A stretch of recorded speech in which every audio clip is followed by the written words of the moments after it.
ओम तत्सत। संत श्री आशाराम बापू जी की ये बुक पंचामृत, अगर आपने उनसे दीक्षित हैं, अगर नहीं पढ़ी तो आप रोगों से मुक्त नहीं हो सकते। इस किताब में एक बहुत ही अच्छी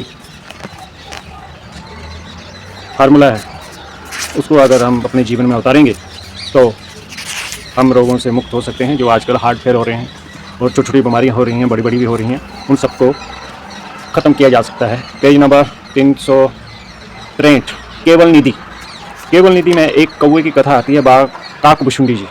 मेरे जीवन में अधिक उम्र होने का, निरोग होने का कारण यही है कि मैं प्राणों की तालबद्ध ठीक कर रही हूँ।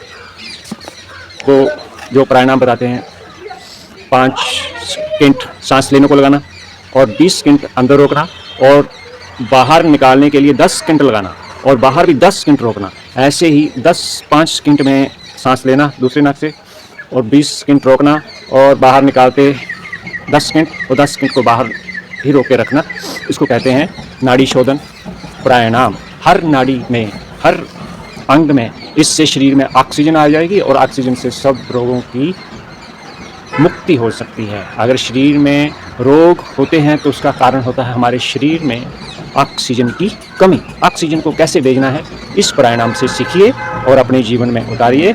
ये पाठ हम चलाते रहेंगे आगे भी, और देखिए अपने घर परिवार में अपने बच्चों को और अपने माता पिता को इस ओर जरूर लगाएं। भगवान के नाम के साथ किया हुआ प्राणायाम जीवन को धन्य कर देता है। ओम शांति। इस किताब को मनन जरूर करना। ये अग्नि पुराण है, इसका जो वशिष्ठ जी ने अग्नि पुराण में जो एक वो बताएंगे, ये 1 पेज वो 2 पेज वो जीवन तार देंगे।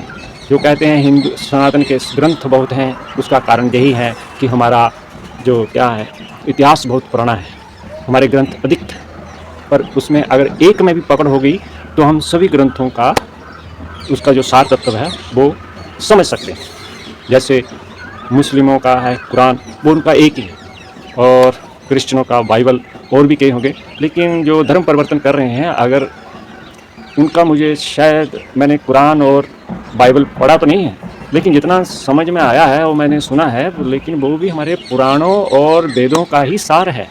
उसमें जो कहा गया है कि काफिरों को मारो, ऐसे ही काफिर अनेक मारे भगवान श्री कृष्ण जी ने और श्री रामचंद्र जी ने भी।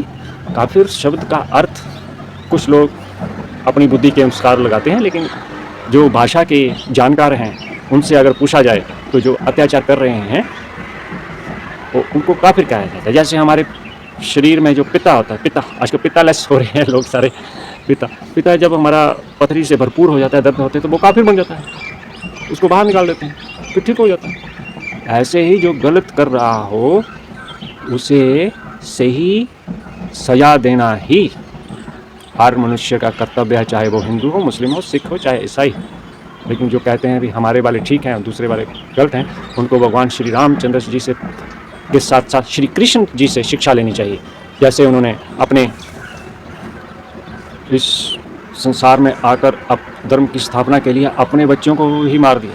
क्यों? जो अधर्म के करके इस दुनिया में अत्याचार कर रहे थे, उनके बेटे साम वगैरह। ये कथाएं अपने गुरु से सुना, इतनी आपके पास भी टाइम नहीं है, हम तो बेले हैं प्रभु, हम तो सुनाते रहेंगे। ओम शांति।